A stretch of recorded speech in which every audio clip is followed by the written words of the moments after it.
and devolution. We also have the pleasure of having Chris Leslie amongst us, who is a Labour Member of Parliament for Nottingham East. He served as a Member of Parliament for Shipley from 1997 to 2005.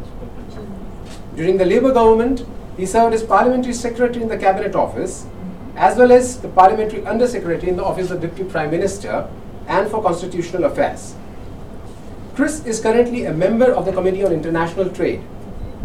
His political interests are industrial policy, economic policy, environment, and local and regional government. Ian Lucas, we are pleased to welcome you, sir, has been the Labour MP for Wrexham in North Wales since 2001. Ian is a law graduate of New College, Oxford. In Parliament, he is a member of the Culture, Media and Sports Select Committee of the House of Commons. He is the chair of the North Wales group of Labour MPs, as well as chair of the Mercy All-Party group. Ian was earlier appointed to the Whip's office and served in the Business Development Department as Minister for Business and Regulatory Reforms. He has particular interests in devolution in the UK and its relationship to regional economic development. Geoff has been the British Deputy High Commissioner to Ahmedabad since 2015. Geoff represents the UK government in Gujarat and looks after consular, visa and trade activities in this region. Prior to this, Geoff has served in several key positions such as team leader for Afghan operations in FCO, head of program management office for corporate services, deputy head of mission in the British Embassy in Montenegro, as well as in the British High Commissions and embassies in Germany, Philippines, Lesotho, Turkey, Cameroon and Pakistan. We look forward to hear your thoughts, Geoff. I'll now invite Geoff to share a few thoughts with us on this occasion. Thank you. Thanks, Geoff. So, Namaskar. Kimcho. Always good to start. So thank you so much for coming here tonight. I'm not going to take up very much of your time. We're here to talk about much more important things, but I did just want to say thank you all for coming. For those of you who don't know me, yes, my name is Geoff Wain. I've been living and working in Ahmedabad for the past 2 years, having a great time as the first Deputy High Commissioner to the vibrant state of Gujarat. The UK is proud to be the only country to have diplomatic representation in the state. We think that's the right thing to do. Gujarat is important to the UK, it's important to us politically, it's important to us economically, and with over 700,000 people in the UK of Gujarati origin, it's important to us culturally and socially as well. So the UK government now has 10 offices across India. We employ 1,000 people. We have more offices and more staff in India than in any other country anywhere in the world, including the US and China. And I think that gives you a flavour, an indication of how importantly we regard the relationship between the UK and India. So having established our Deputy High Commission here in 2015, we then opened a new British Council Cultural Centre last year in Vastrapur. In a month's time we open a new visa application centre in a new location with new improved offices for visa applicants.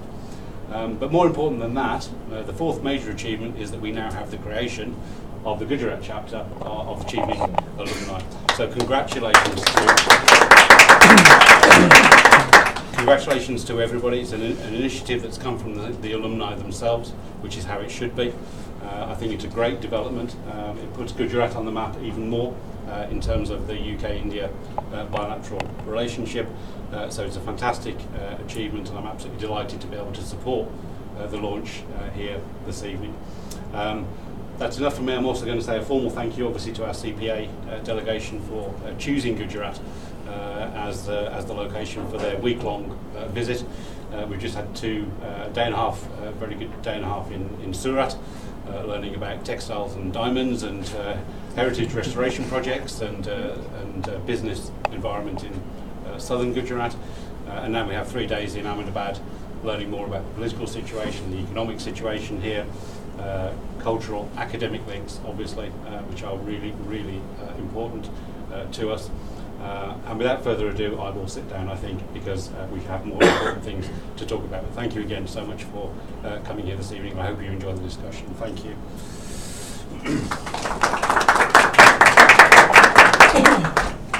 Thank you, Jeff, for sharing your thoughts and letting us know that India has the largest manpower for the British Embassy anywhere in the world. I now hand over the floor to Dr. Jayanti Ravi to begin the panel discussion. Over to you. Good evening, everybody. We're delighted that we have an opportunity today to share some of our thoughts and have a discussion on some topics that we thought would be of interest to all of us. A lot of us here are connected with this whole institution of Chevening Scholarship and Fellowship, and we actually went to the UK in the capacity of students, and therefore I think education could be a good place to start this whole discussion. And a little while ago when we were just speaking, we realized that we have a member of parliament here who studied in a new college.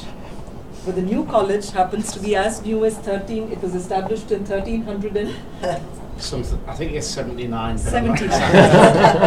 It's a very new but college with a lot of tradition, Oxford, and we had the privilege of being in Oxford, staying there some time back. So the question that a lot of us in education across India are now struggling with, we talk of the three dimensions of education: access, which is to do with quantity; achievement, which is to do with quality, if you will; and also equity, because India too, we do have marginalized segments and so on. So in this context, we feel that to some extent the problem of access in terms of the large, multiplication, the proliferation of a large number of institutions, probably access has been addressed to some extent. How is it that the issue we're struggling with, achievement, quality, what is it that we can learn from the UK? What are the possibilities that we have?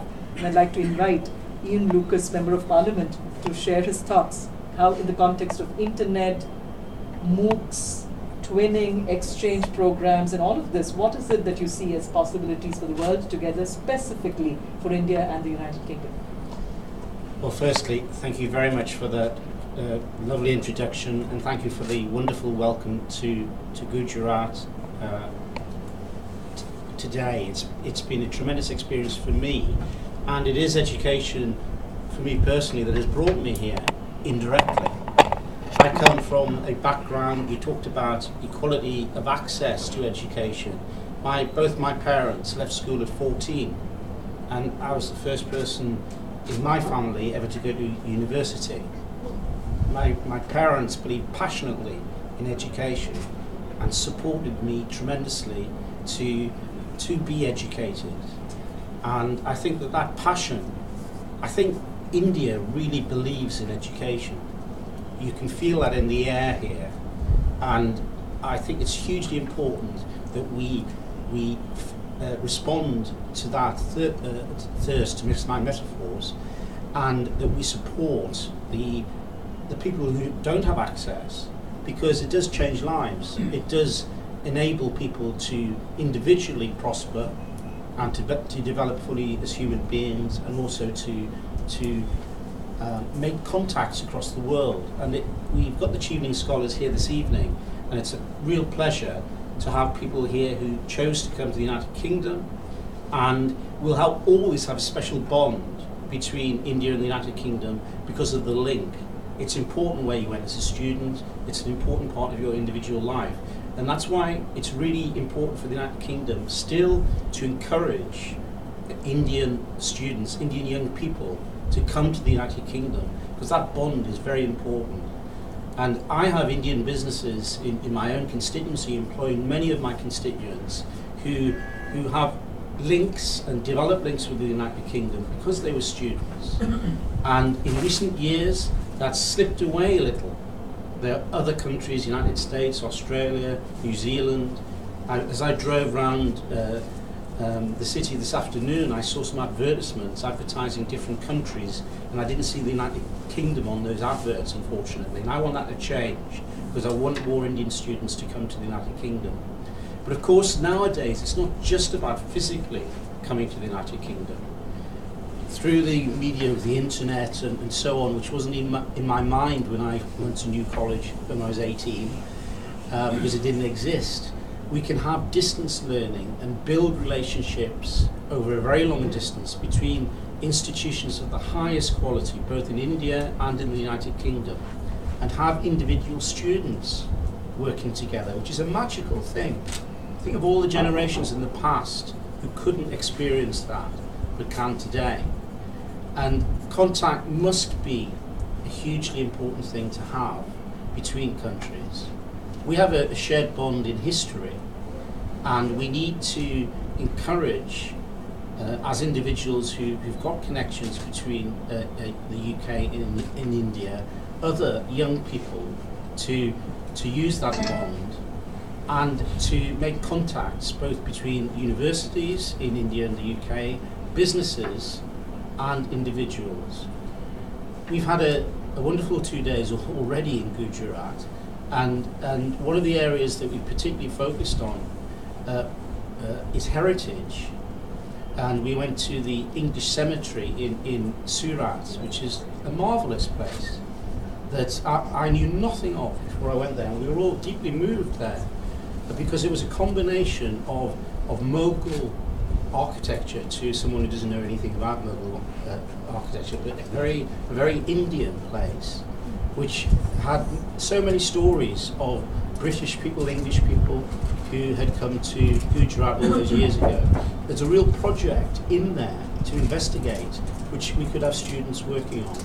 So we'd love that sort of project to happen more. And we're from all over the United Kingdom. I'm from Wales. My colleagues are from different parts of England, and we can develop links right across the United Kingdom, not just with London. We want the rest of the United Kingdom, which is an interesting, varied country in itself. A bit smaller than India, but it's got its charms and its differences too.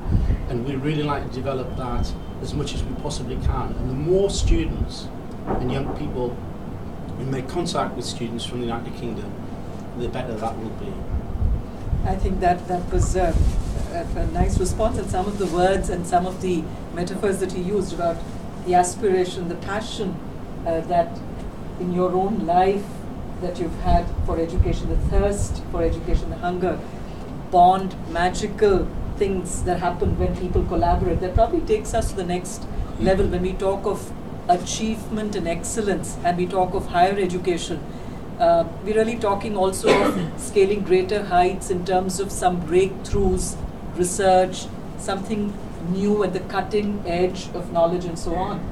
And considering that we're talking about Gujarat and the UK, there's one example that really shines bright in front of our eyes, and that's a very recent Nobel laureate who does have a connection with Gujarat. He did his bachelor's undergraduate education here in MS University, and then he's now based in Cambridge, Venki Ramakrishna.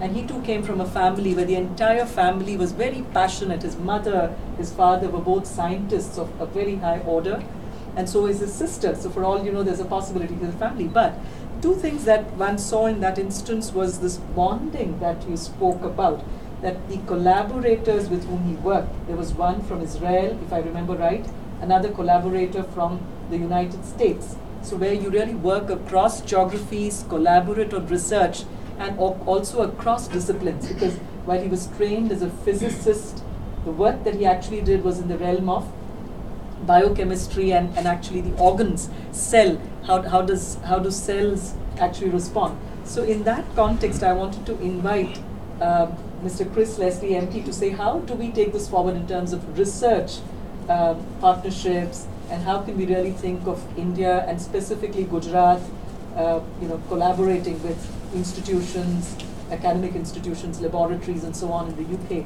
to create something new. Well, I mean, I'm really glad you're setting up this discussion alumni organisation just to keep some of these thoughts going, because I don't know if you were like me when I went off to university. It can be quite daunting the first time away from sort of school and learning. And the great thing about the degree I did was it took me to two different parts of the world as well.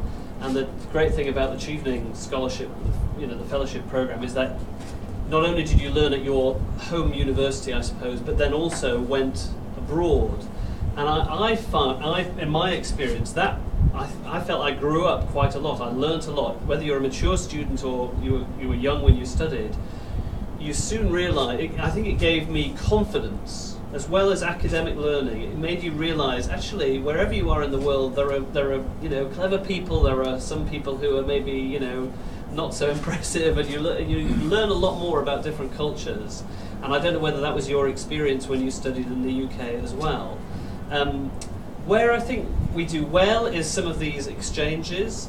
What I worry about is that everybody has fun on that short time and then loses it and loses the connections, the networks, the contacts. But for British universities in Nottingham, I have two universities, Nottingham Trent University and the University of Nottingham, very esteemed world leaders in their own particular fields. Whether that's bioscience or technology or even social sciences too. I think sometimes the opportunities to spin off some great innovations from university learning and take that step then with an entrepreneurial spark into new business opportunities is probably where British higher education policy needs to develop just that little bit further, because I think you probably have that here as well.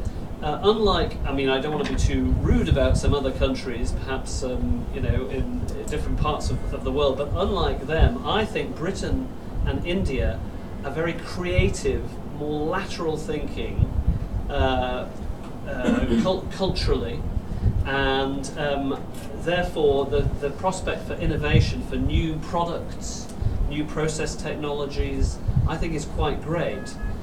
But do we then match up those ideas with finance and with a business plan, the management, in order to make them grow?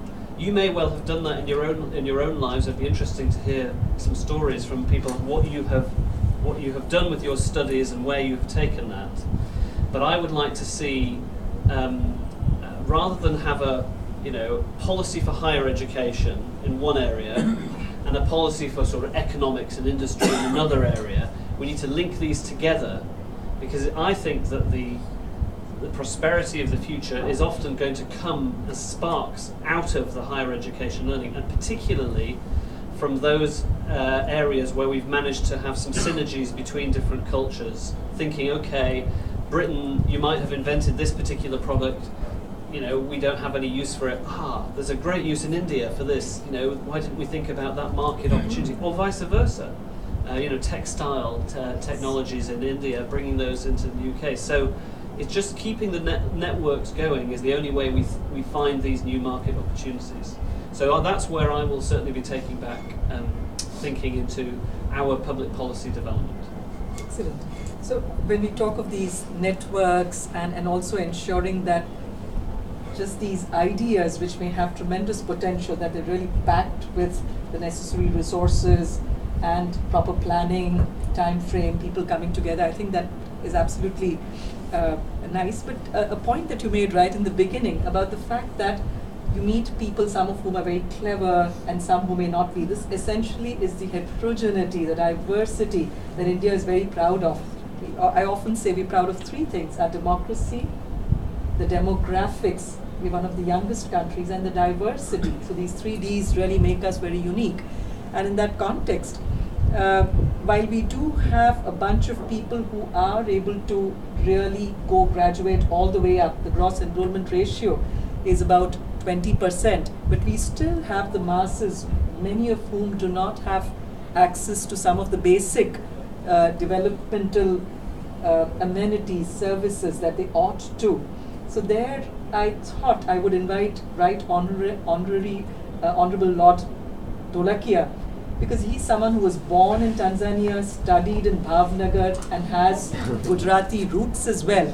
So some of the problems, it may seem like a bit of a paradox, but here, in today's date and time, one of the problems that the Prime Minister onwards, the whole of our country is really battling with, grappling with, even maybe about an hour before this meeting, I was having a video conference with all our officers, is something as, it may seem as simple and basic as creating a country which has no open defecation. We're trying to create, there's this whole Swachh Bharat mission. In fact, the logo out there of Mahatma Gandhi's glasses that you see there, that is the logo of this mission. So challenges such as sanitation, to create an open defecation-free country, what are the learnings? Because I'm sure even a country, this is something that we often don't get to hear, even a country like UK, I'm sure had this problem, this scourge of open defecation, problem of sanitation, post or around the Industrial Revolution. How did they grapple with it? How did the social and behavior change come about? What are the takeaways for us? Thank you. Can I, first of all, take this opportunity for your hospitality, for inviting us here. More importantly, the wonderful bouquet of flowers that you've given us. Everywhere we go along, we get bouquets of flowers. So I'll come to two conclusions. Either you have completely removed all the flowers from Ahmedabad, so we can have it. You had a flower show recently in Ahmedabad, and you bought a job lot because they either case, it doesn't matter. What's very important is the sheer beauty and the enjoyment that we have in meeting you. Now, you mentioned about matters of sanitation.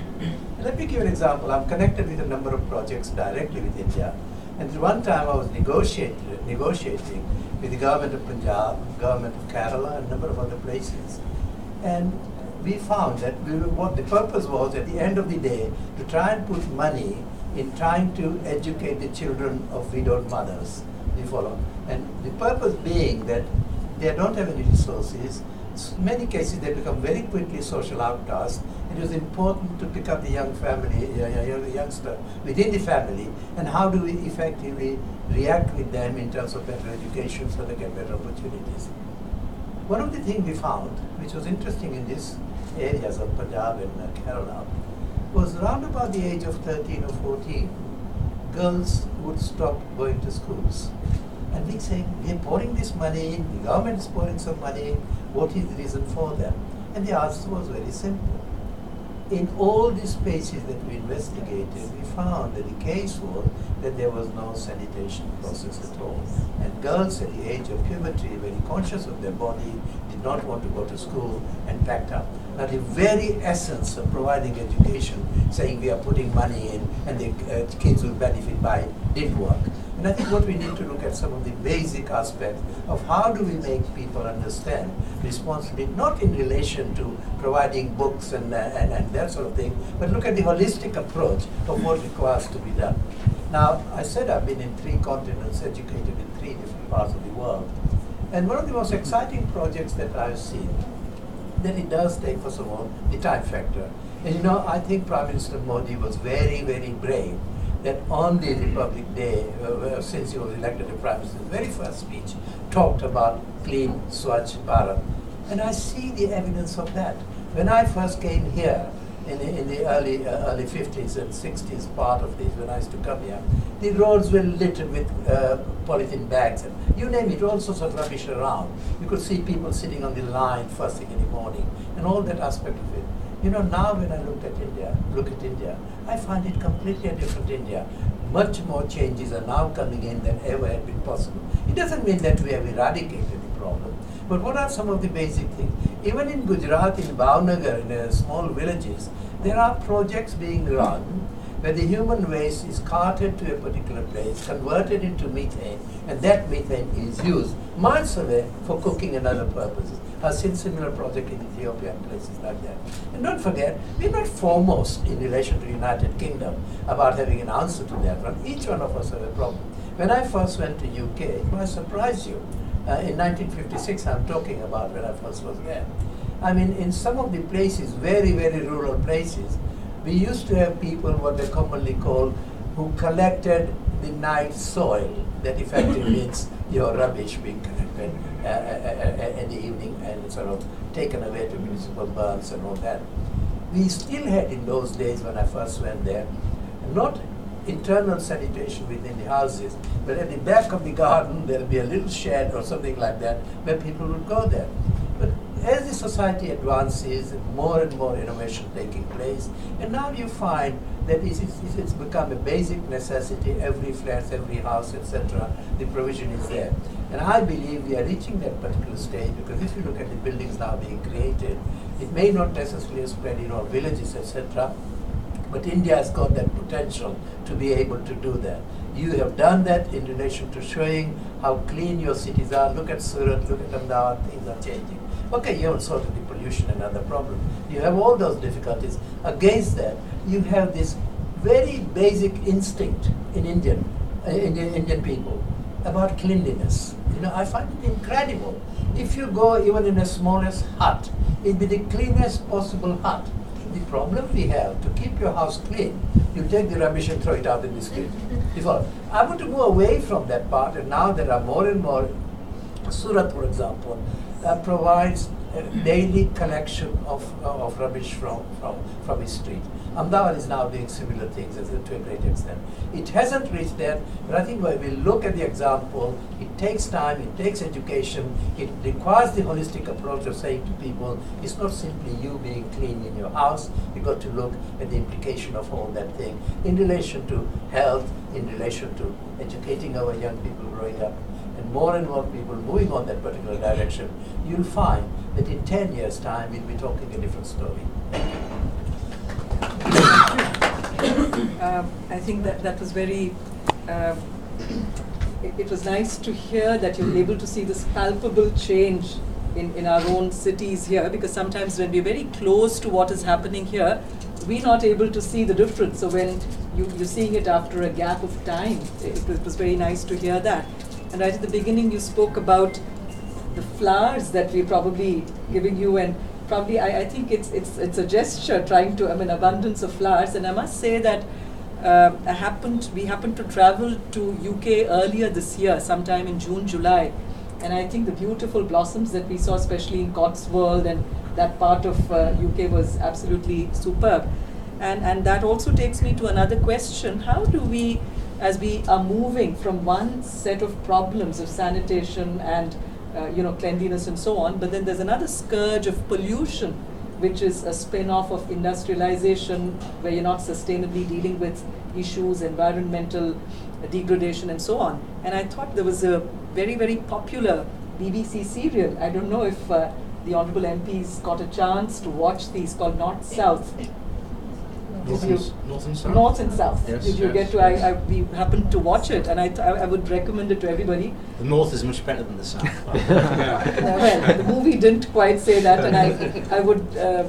I thought, how did they grapple with this issue? North and South is basically about how industrial. This was set probably in the 19th century. Early 19th century, and they're talking about how the north of England was getting industrialized, and how south of England, so it's about a family. There's a micro story as well of how a lady from the south, her father is a priest, and how she adjusts there and so on. About the struggle or this tension between industrialization on the one hand, and how do we deal with open spaces and the greenery and all that we're used to. So this is again something that written by a woman as well. By a woman as well, in the 19th century. In the 19th, a woman of a strong character, where she's able to really take on and support the workers there, and actually fight with or have her point of view vis-a-vis the owner of the factory and so on. So here I wanted to address this question to Ms. Eleanor Laing, MP, Member of Parliament, to ask her, how do you, Gujarat and India too is grappling with issues of rural development, and when we look at issues of human development indicators when it comes to education, livelihoods, education, health and so on, and generally what is it that defines a rural village, a setting here, we find that there are many indicators where we could be doing much better. What has been the trajectory? How did England or the United Kingdom, how did you deal with this problem of industrialization, and you still managed to have villages? I think some of the most beautiful, I've studied there as a student of A-levels way back in the mid-80s and visited there several times. And I found that the villages there are certainly villages that anybody would love to go and live, because you have all the amenities there, and yet the soul of the village is sort of kept intact. And we would love to do that in India, where you have all the amenities of modern life, and yet retain that intrinsic character, the personality of the village. So how do we, what could be inputs, ideas there? If only we were, in the UK, such a good example as you, Madam Principal Secretary, suggest that we are. But the problems which you have just outlined are some of the problems which we deal with in the constituency which I represent, which is in the south of England. And the problem that we have is how to balance the demand for housing, transport, industrial expansion, and at the same time preserving our green spaces, our countryside, and what you have described as the essential nature of a rural village. And one of the things that I've noticed in the short time we've been in India, well, I didn't actually have to be here to notice this. You have a very large country. We have a very small country. And in fact, even when you look at the United Kingdom on a map, you have to cut off a large part of the north of Scotland because there aren't very many people there. So our country, from north to south, the part that is highly inhabited is actually only about 600 miles. That's all it is. And, you know, 600 miles from north to south and what, 200 miles wide. But that's roughly what it is. It's very small. Our problem is the sort of in some ways the opposite to your problem, because we are trying to do so much in such a small space. And I have envied your ability to expand when we have seen, we looked at on Monday for about half an hour, I know it doesn't do it justice, we saw New Delhi. And how wonderful, this magnificent new city built with wide boulevards and wonderful buildings. And then we notice the new parts of Surat and how Surat is expanding. And here in Ahmedabad, that fantastic new boulevard along by the river, and again out in the administrative capital, Gandhi, thank you, not doing too well here, or where we went to meet the Chief Minister this afternoon. Again, what a wonderful mix of green spaces, wide roads, an awful lot of traffic. We have that in the UK as well. So I wish I could answer your question with a simple formula. I can't, but what I can do is draw the parallel between what is happening here in India and what we're doing in the United Kingdom. And one of the things that I'm so pleased about in meeting Chevening scholars and in being present for the launch of this great initiative this evening is that by the Chevening scholarships and by the partnerships that we're forming, we can help one another as developing countries, because we are all developing countries. There are some lessons that we have learned from the expansion of the 19th and early 20th century, which can help you not make those mistakes. But there are some lessons that we can learn from you about the use of land, etc., and accessibility. Now, you asked, Madam Chairman, about preserving the rural idyll. I'm not sure that there is such a thing. I think sometimes it looks good on the outside, but when you dig down, it is not so good. What I believe we have to do is to try to increase opportunity. And the best way to do that is through education. And of course, I am also a fanatical believer in equality. And I'm so pleased to see so many women here this evening. It's not always the case. that there has been equality of opportunity for women, and we have discussed some of the problems of accessibility. Accessibility is not just through educational achievement and not just through the actual ability to move from one place to another, but also to have the environment in which an equal society can be built up, and that only happens if you have equality for women. But one of the messages that we bring in developing this partnership is how far a society can come in a relatively short period of time if you have the will and the drive and the enthusiasm and the political leadership to do it. And we can see that happening now in India. We can see what you are doing as a group, and this initiative tonight is part of it, to reach out.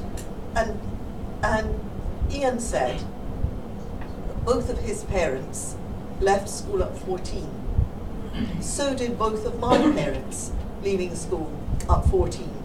And in one generation, we have a leap where there is a belief in education and in increasing opportunity, and I believe that that is the key to our working together, learning from each other, and helping each other to create the equal and opportunistic societies that we all know are needed to take on the challenges of the future. Gentlemen, would you allow me to make a little more comments and add to what my colleague has said? One of the exciting things that happened to us was Prime Minister Modi's visit to the Parliament in UK. And one of his speech in addressing both houses of Parliament was a very interesting sentence he brought out in his speech. And he said, India, development, yes, but not at the expense of nature. To me, that really hit me hard. And it's the practical way we look at what can be done. And I just want to give you some example. You just have to wait outside the Zydus hospital at 6 o'clock in the evening, and you see the cloud of diesel smokes, etc., etc. And the damage that it is doing to your health is so considerable. We have in UK, to try and reduce our traffic, congestion charges. You cannot go into the centre of London unless you pay £10 per journey that you make. We now have a proposal even to ban diesel in the way sort of it pollutes the atmosphere around. We have regular collection of the green waste in our homes, which is taken to the municipal site, where it is converted into compost. I use all my garden waste in creating compost to be putting back into the land and actually using that rather than buying something from a shop. But you know, the most worrying part, having been born in Tanzania, when I was young, the window faced Mount Kilimanjaro, and the snowpack was brown like that. I went there 2 years ago, and it's absolutely flat. All that massive amount of snow has melted. The rivers have dried out, and you see animals dead all over the places. When I went to Vietnam, and I was told that if you go into Vietnam, you got to remember that most of the country is on the coastline. A 2 degree rise in temperature would put half of the Vietnam underwater. Indian Ocean islands would no longer remain there. So we all have an obligation and a duty to be able to make sure.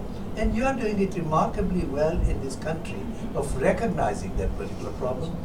A few years ago, you go into Delhi and all the fumes that came out of the buses. Now you take the rickshaw and it's all the gas and everything being used. But I think we've got to be even more careful in the way we use environment. Because at the end of the day, it's not what we suffer, what is the legacy are we going to leave for our children? And that was, I thought, made a lot of sense. We can relate to it. For example, a very simple example that is often shared is, you know, this little house sparrow. I'm sure a lot of us, when we were small children, we grew up with sparrows. There were so many nursery rhymes, local Gujarati, and in our native languages too. And then today you seldom see them, although there are many efforts that people are putting together to make sure, given that the habitats are sort of going away.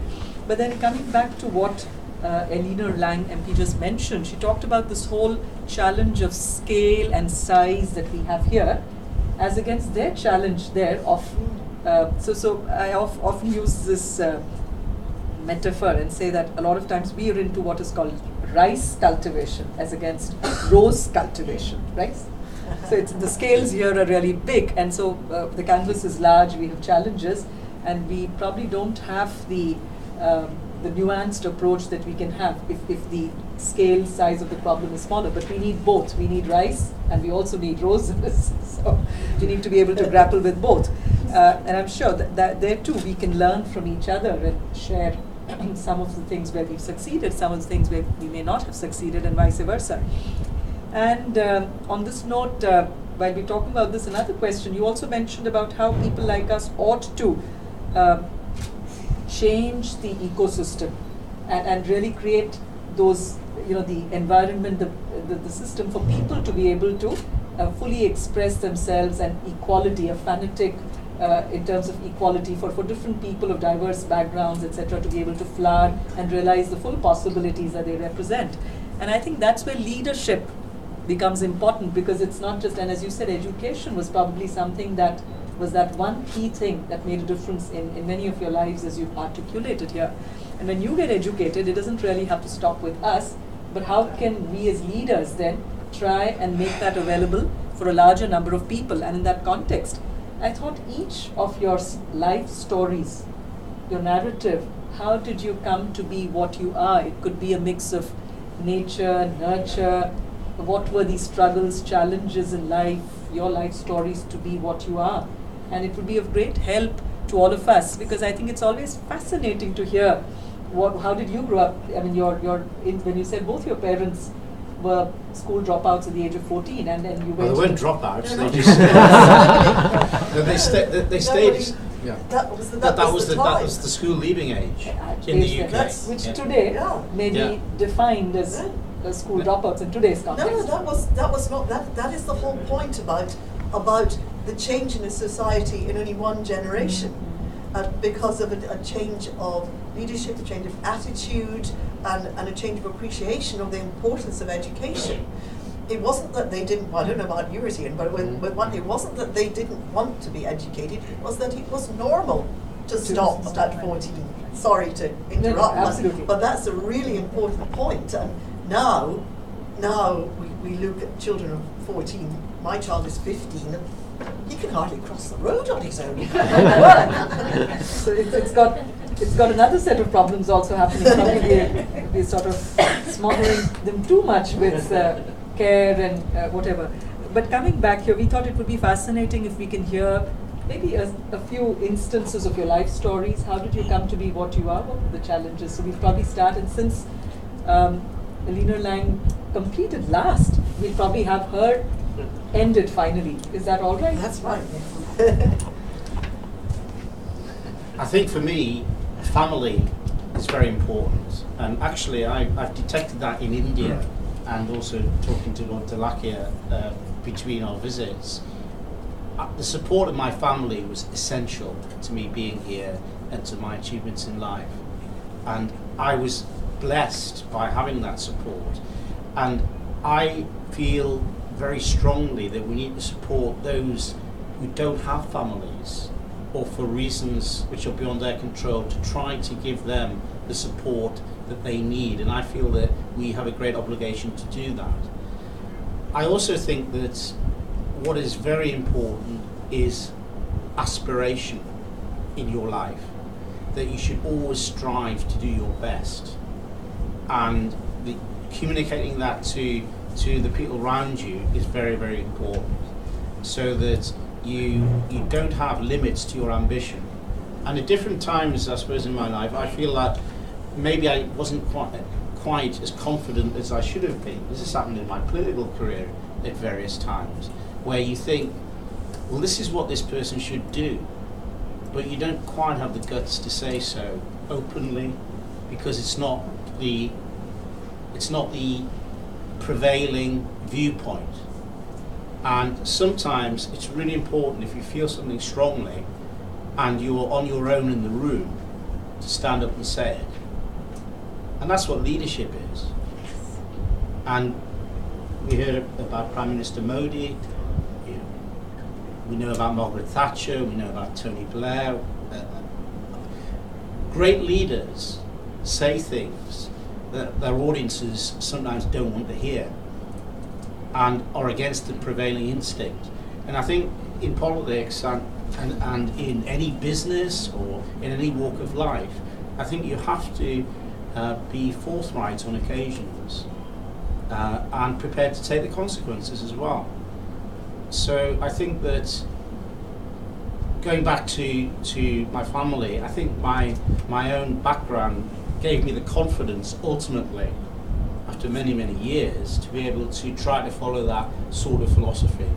And I think that I would say to those in the audience who have their careers ahead of them, have confidence in yourself and in your own ability, and provided you do the spade work, you do the research to develop that confidence, be forthright in what you say. Maybe before we go on to we'd like to invite Geoff, with all your years of experience across the globe, and now in Ahmedabad, with your enduring game show and Namaste. What is your life story? Would you like to share some thoughts with us? Well, one is the sort of confession, or something that's always bothered me, is that I'm not a university graduate. So I left college, having done A-levels in French, Spanish and economics, joined the Foreign Office to use my French, Spanish and economics around the world, which I've never done in 33 years in my career. And to me that's, and I joined the Foreign Office simply on the basis of my father seeing an advert in the newspaper and saying, would you like to go for this? So I'm a great believer in fate. And I don't think we should underestimate what role fate has to play in your life, because life is what's happening while you're busy planning. And don't be too structured about, this is my career, this is what I'm going to do, this is how I'm going to do it in this year and that year. There's an element of freedom there and fate, and things will happen whether you like it or not. One of the other things as well, which I think is really important, is to be yourself. So I'm very lucky I get to do a lot of kind of public speaking and public facing work. And of course I have to deliver government messages and these sorts of things. But I always try to do that in a way that's true to my values, true to who I am, and not to disguise it, which is why I've just confessed that I didn't go to university. But I think, it goes back to your point about integrity, honesty, be honest with yourself, and be honest with those around you. Be yourself, have your own values, express those values, and don't be afraid of trying to be something you're not.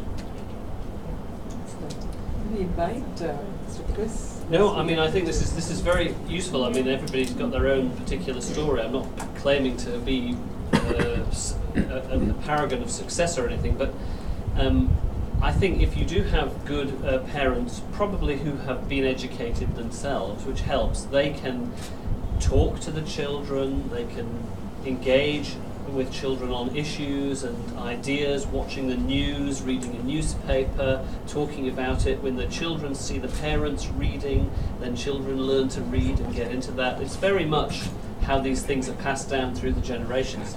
If parents don't do that, then the children won't do it either.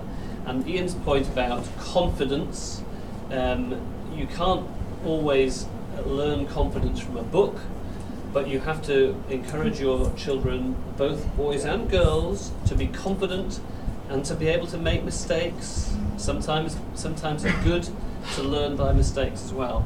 And I suppose Geoff's point about fate and taking opportunities when they come along. I mean, I think my introduction into politics was very much down to fate. I ran out of money during my university degree. It was 4 years. The last one I ran out of money. I had to go live back at home again, which wasn't much fun. But because I did that, I got involved with my local political party back in Bradford. There was a vacancy for the local authority councillor. I stood for that. I got elected by pure chance. And then once that happened, there was a vacancy for the national candidate in the constituency. It had been Conservative seat for 45 years. And I thought, oh well, there's an opportunity. Why not take it? I didn't expect anything to come of it. And blow me down, when I was 24 years old, I was elected to Parliament as the youngest MP. Pure chance. No, well, it wasn't necessarily my doing. He was still wearing short It trousers. was a very funny, and I Story. Tell well, there's various funny stories, but one of them is I was quite naive at 24, and a lot of journalists were interested in talking to me, and I just agreed to do whatever interviews the journalists asked, and they said, what's on your mind? What's on your mind? And I said, well, if you really want to know, I'm 24 years old, and I can't get affordable car insurance to drive a car. So they had a picture of me mocked up with furry dice in a pretend car. It was a very British scene. You know what I mean, Joe. But I think the point is, just if there's an opportunity there, don't go, ooh, I'm not sure it's for me, I don't know, it wasn't my plan. You got to jump on the train and hook yourself onto the carriage. It might take you who knows where, but I think that really is my lesson. Great. And that just reminds me of Newton. They say there was bubonic plague which made him go back to his mother's home. Yeah. And I think those 1.5 years that he spent in solitude, I'm sure a lot of you know, was where he came up with so many things. I mean, whether it's a whole lot of work in optics, mechanics, gravitation, so many laws that he did. So we now request Lord Dholakia to give us Thank you. Jivan na rahasya, apna Jivan na rahasya. That means the secret of your life, the aim of your life. English, I think 3 incidents that shaped my life. First of all, my culture and values that picked up from my family.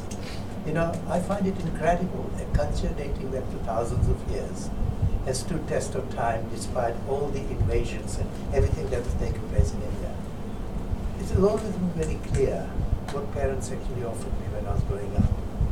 And those particular values have stood the test of time. And there's mentioned by Ian about family values, family things. You do part of a family.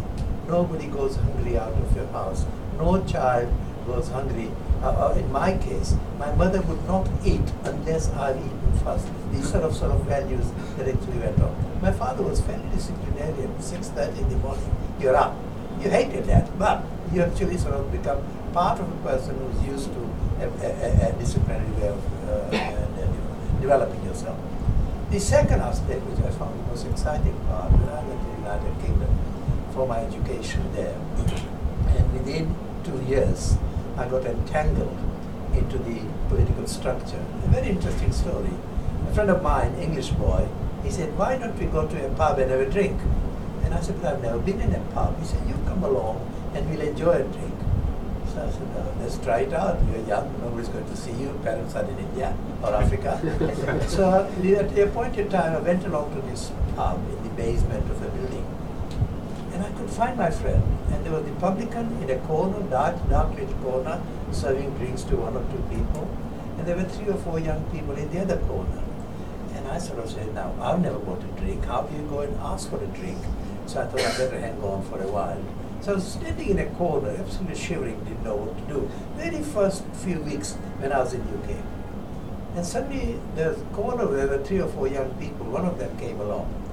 And he said to me, excuse me, sir. So I said, yeah? I said, what's your problem? He said, we are young liberals, but we can't get on with our meeting. So I said, what's your problem? He said, we haven't got a quorum. We need 4 people. So I said, what do I have to do? He said, you pay half a crown. That's 2 shillings and 6pence. So I became a liberal in those days, 2 shillings and 6pence, who ultimately became the first councillor after Krishna Menon in UK. And then the follow-up of that one, ultimately I became the president of the Liberal Democrats for 4 years. Now I serve as the deputy leader in the House of Lords. And that brought me into the field of equality. And one of the things that we all have a problem, we talk about equality of opportunity.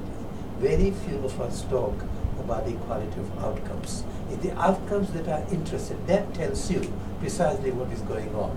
And I had a lot of struggle in the government departments, etc., to establish this concept when I was working at the Commission for Racial Equality. And for 24 years I was involved in the whole issue of equality of opportunity for people, trying to establish the concept of positive action of people who are very much at the lower end of the scale. And I find it incredible that the Patel Andolan in this country, instead of looking upwards, people are looking downwards. And I find it very difficult to understand. You may have your argument, but I don't.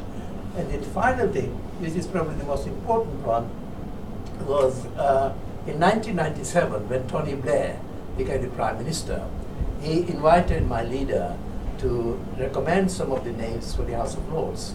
And I said, my leader called me, Penny Ashdown, and he said, you know, I'd like you to go to the House of Lords. And I said, me? And he said, yes. I said, why? He said, no, I said, is it because you haven't got any person of ethnic origin, a color of mine, in Parliament? Is that why you want me? In that case, I don't want to know you. He said, no, you've been contributing towards the policy issues, etc. So I thought, that's great. And at the appointed day, the name was announced that I was in the House of Lords. And then one thing that happens, they send you lots and lots of papers and say, right, on a particular day you have to be introduced to the House of Lords. So I had a bag full of papers, and I was carrying to the front gate of the House of Lords going in. And because you're appointed for the first time in the Lords, great feeling, your broad smile on your face. And the doorkeeper looked at me and said, are you Lord Dholakia? I said, yes, I've been appointed. He said, allow me to carry your bag. So I said, yeah, all the papers, and I gave him. And the smile still remained. He's such a lovely guy. He said to me, I bet you are very happy because you're a member of the House of Lords. I said, no, I'm very happy. For 250 years of British Raj, my dad carried your bags. It's your turn. We have been so good friends. But to me, that shows you that my 24 years in the history of equality ultimately established it when anybody in the House of Lords as equal as I was to them. So that's my last story. We'll invite Ms. Eleanor Laing to finally, you desired to have the last word, so Well, here it is. Thank you very much. It's very, we hadn't discussed this before. In fact, really seriously, I didn't know the stories of everybody else, except I remember Chris being the youngest member of the House of Commons, of course. But it's exactly the same pattern, that the opportunity to have a really good education and to follow an interesting career. I'm a lawyer, and I then went into politics. That all came about because I had parents who supported me, and more than anything, a father who believed in me, which for his generation of men was very unusual to actually promote a woman. I think in the case of my father, I was the only woman he ever thought should be promoted, but again, that's a generational thing, because he believed in me. I had that opportunity. But I would really like to address what Lord Dholakia said. We look at equality of opportunity, but we sometimes miss equality of outcome. And I would like to leave a thought with you, which is, don't let us pretend that because some women are succeeding in their chosen careers, that it isn't still far more difficult for a woman than it is for a man. So the real story that I would like to think about is one of perseverance. Because I can think of many times, as Ian said, you might be the only person in the room who's thinking something. Dare you stand up and say it? But when you're also the only woman, when you often, even when you do say it, then you're told, yeah. And even now, I sit in the Speaker's chair in the House of Commons, and I stand up there and I say, order, order. And I'm told that when a man says order, order, it's authoritative. That's really good. When a woman tells people what to do, that's strident and rather bossy and we don't like it. And you think, no, you take one step forward and 2 steps back. And of course, the most difficult thing of all is to balance being a mother, and it is difficult for a father as well, if you're being a modern father involved in your children's education, your children's life. But it is much more difficult to be a mother and to continue with the path that you're on. And at times when I have thought that perhaps this is all too much, maybe I've done enough and now I should just stop. I think I must not, because I have a duty, and women of our generation who have been given the opportunity and who have had the chance of success have a duty to go on persevering in what you set out to do in order to make it easier and more likely for the next generation of women and their children of both genders to succeed in creating an equal society, which is what we are all aiming for. So I guess my watchwords are perseverance and duty.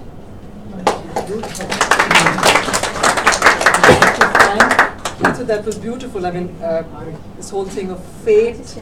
And I really liked your statement, Geoff, when you said life is what happens when you're busy planning. I've written it down. We often don't realize it, but I think these were very powerful insights into your lives. And I thought, I wonder if you had heard this from each other? No, not at all. Yeah, but we're all going to repeat the story of how you become a Liberal Democrat. What she doesn't realize, having paid 2 shillings and 6pence, I'm worth millions to the Liberal Democrats. Thank you very much. Thank you very much. For your thoughts. Thank you, Madam Ravi, for having conducted this session so brilliantly. And I must congratulate our esteemed panelists for having concluded this session impeccably on time. I must say that it was a very interesting and a very lively discussion indeed, which at times did struck an emotional chord with me, I'm sure with the audience, a very happy chord with most of us, with the experiences that we heard from the esteemed MPs as well as from the rest of the panel today. I now open the floor to any questions from the audience. We have about 10 minutes, 5 to 10 minutes. Any questions would be welcome, and I would request the person asking the question to identify themselves and shoot the question.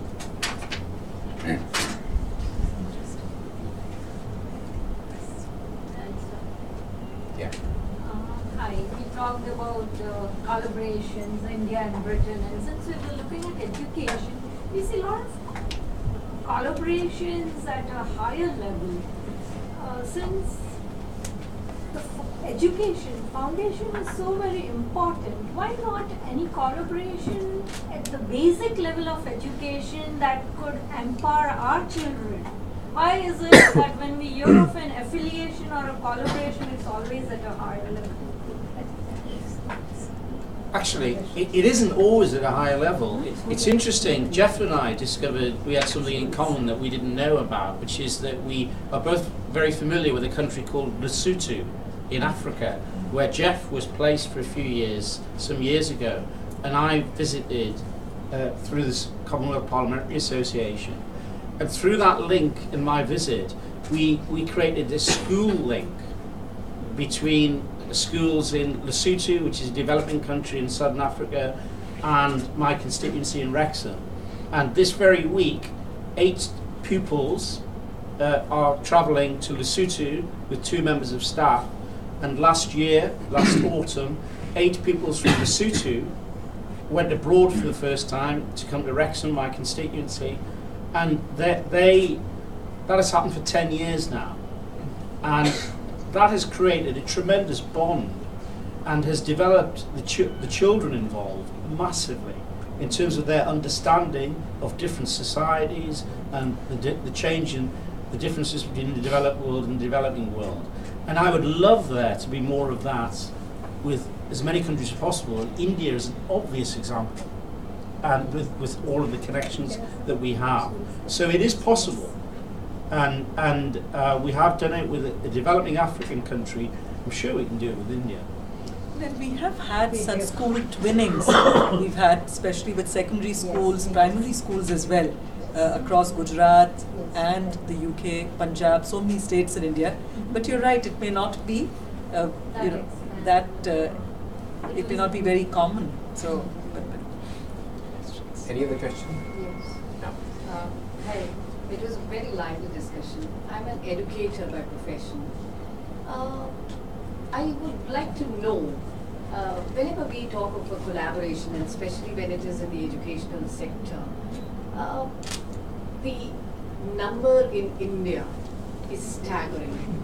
For instance, I am associated with higher education, and in a given class, at a given point of time, sometimes I have 160 students on roll. So this is just an example, and that is one of the reasons why the voice quality is always booming. My family keeps on telling me, you're talking to us, not to the neighbors. Yeah. So, I mean, when we talk of a collaboration, I have always wondered that why don't we take concrete steps in filling up the gap, because there is a huge skill variance. And I believe that is the sector we really want to work in, because particularly this part of the country, I'm talking of the state of Gujarat, it's a state predominantly with a commerce and trade background, with that kind of a thought process. So if the skill variance is taken care of through very concrete steps, it could be of a great help both ways, not just for the Indians, but I'm sure for the UK also. And secondly, probably with that kind of a concretization of the whole thing, we'll be able to generate what we very openly call gainful employment opportunities, because ultimately that is what, since I'm very directly associated with students, that is exactly what they're looking for. Once we do this, where do we get placed? How do we get placed? So when we are thinking of a collaboration, could we keep these things in mind? No, I mean, I think it's interesting. I mean, obviously, it's such the society here is developing so quickly. One of the things I've been learning about is some of the economic policy, public finance changes. You've had the demonetisation, you've had, changes to the tax base. And what that will do, and I'm sure over time, is give sufficient resources in the public realm to invest in education and reduce class sizes. I mean, we had a big debate only 20 years ago about, teachers teaching classes of 40 children. Can we make it a guarantee no more than 30 children to each teacher? So, but that takes resources, and maybe you can make that a goal of public policy and move in that particular direction. But early years education is also something that in past decades we in the UK have really tried to invest predominantly in, because you're right, we talk a lot about collaborations at higher education level, but I think it really is only in the last generation, maybe two, where nursery education from a very, very early age, I'm talking about 2-year-olds, 3-year-olds, those kind of ages,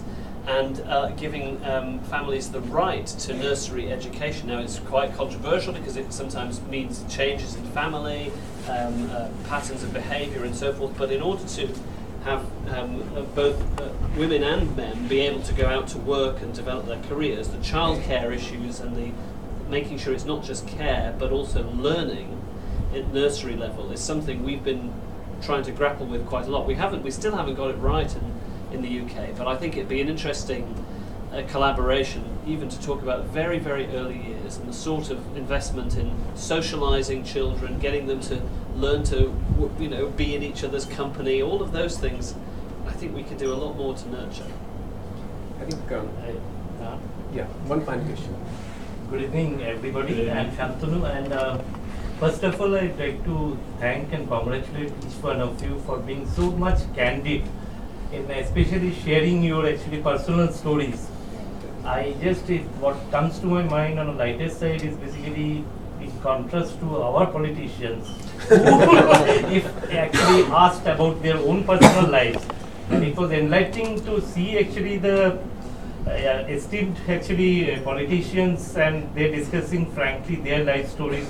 Whereas in India, it could have been you mind your own business, and I'm going to not reveal actually my personal life stories. That is one. Coming to the next thing, actually,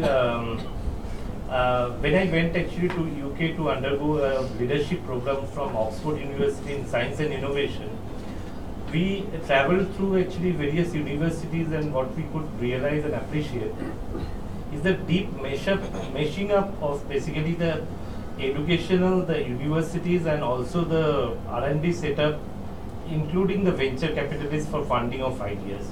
And we could understand actually that the success of UK in scientific innovation is because of that kind of intertwined actually network. Now when we came back, of course in India, actually the innovation system is not that much formalized. I could understand is basically that each country has got its positives in innovation and for fostering actually kind of moving forward in a joint manner. In India, you have a large educated base, and there are a lot of entrepreneurship stories which are happening, which serve as role models, and so the entrepreneurship is kind of exponentially catching up in India. But don't take it otherwise. The present actually kind of collaboration in the R&D sector is limited to UK government having actually kind of link up with say Ministry of Science and Technology. It's more of basically a formalized system of kind of collaboration across actually departments at a political level. What I was just thinking of is putting forth a suggestion that even in Gujarat or other states, if UK government and the Indian government can locate certain universities which can directly mesh up and share actually those experiences, so that the government level actually thing which does not really trickle down, it can happen at a, I would ask your thoughts on maybe. Session. That's a good suggestion. May I take that up? Yeah, please. It's an excellent suggestion, and it's one of the questions we've been asking all week is when we've been finishing meetings with people is to say, what would you most like us to do? What message would you like us to take back to our government and to the movers and shakers in the UK who can make a difference? And that is a very good point that you make, that it's, am I right in thinking what you're saying is it's all very well to make the connection at government level, but how does it actually filter down? And we met the Chamber of Commerce yesterday in Surat, and we talked to them about what could be done, and they came up with some ideas. And you said that there obviously has to be a connection between businesses if we're going to have trade partnerships, because trade doesn't happen between governments. But of course, this is what Geoff is working on day in and day out. He and his colleagues all over India. How many places do we have? 8. 10 offices. 10 offices. 10 offices throughout India working on this, which is bringing companies together, bringing employers together, working out how we can go forward to our mutual advantage. And your idea about universities is also a very good one, and one which I believe is actually being explored at present. One of the things that stands in the way is the different pricing structure of how universities are paid for and the level at which they're paid for in our countries. But I don't see why that should stand in the way of collaboration. And we have been talking about, Chris talked about Nottingham University. We've been talking about other ways in which we could get initiatives started not just at government level, but at other levels. Is that a general feeling around the room that this would be a good thing to do? Yes. What if you came up with ideas and fed it in through Geoff? Yeah. If I may take Because you know what is needed here. You can see where there might be an opportunity. We can't imagine as yet because we're here for a week, but we can see that if you say to us, hey, look, what about this? Maybe this would work. Well, if we were to come up with 6 or 7 ideas and 2 of them worked, that would be pretty good progress, wouldn't it? So, there we are. Thank you very much. And if I may take the liberty of adding, maybe over dinner, I would like to discuss with the honourable MPs business-to-business connect that I have in mind. And I would love to hear your ideas and thoughts on that. With that, we bring a panel discussion to a close. And as a token of our gratitude and a remembrance for today's launch event, we would like to honour our distinguished panelists with a token memento from Gujarat. I now request Madam Jayanti Ravi to please give a token of our appreciation to the Right Honourable Lord Dholakia.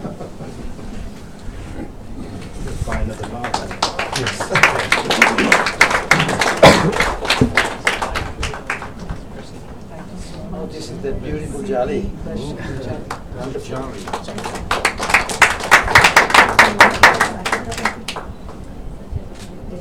Thank you, everybody. Thank you very much.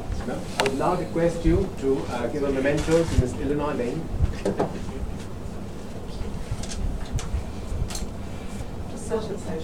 Thank you very much.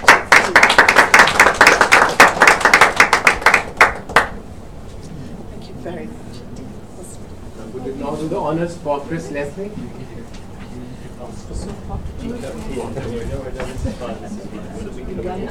Thank you.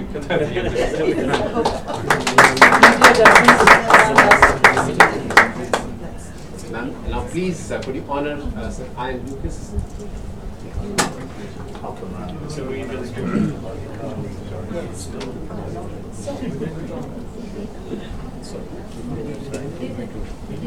Thank you very much.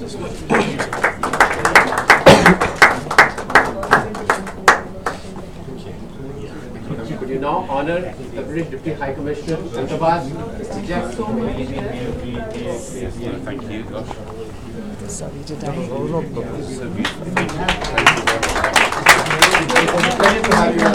Thank you very much. Thank you. Thank you. May we, Madam Chairman, this is a very tiny gift because we had to carry it on the aeroplane. And to take these beautiful gifts back, we're going to charter another aeroplane. To come here, I'm afraid it's a very, very tiny gift, but this is a pen from the House of Lords. Wow. Just so that you will remember us. And if I may give you one, if I may give one to you, sir. Thank you very much. Now, this is very difficult. I have a couple of other ones. Does anyone know? Have any raffle tickets? One of the chief organisers behind the event. And may I perhaps ask you to present those to other people who might be deserving. Thank you very much.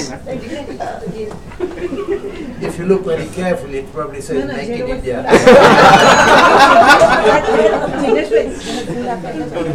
Thank you very much, ma'am. I now invite my fellow Chieftainer Jignesh Vasavada to deliver the vote of thanks. Incidentally, Jignesh has around 2 decades of experience with various media houses like the Indian Express and the TOI Group, Times of India. And not many people in this audience may know that Jignesh was the brain behind popular radio characters Sud and Chingam Boy. Yes. So over to you, Jignesh. Thank you. Thank you very much. There's a big demon put to rest. After 14, I stopped learning. And I now realize I'm part of your parents' generation. And my son is 12 now, and I guess 2 more years, and we'll be part of the same generation. Thank you very, very much. I think for the past 3 mornings, we've been waking up only thanking Geoff for this entire event. We had a con call and he just made one statement that really helped us take it forward. Thank you very, very much.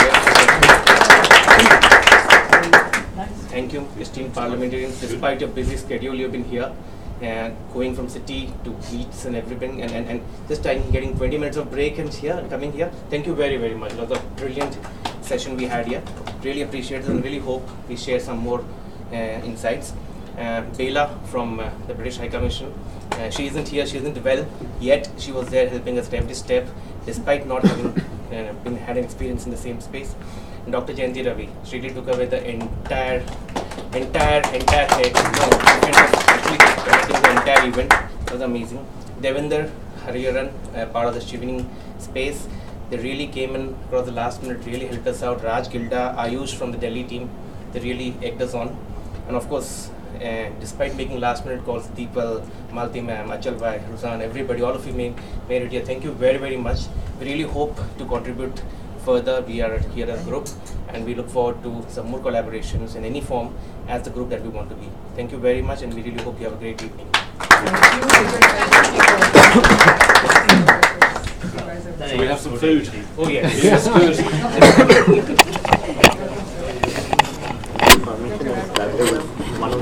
Because I want to remember that.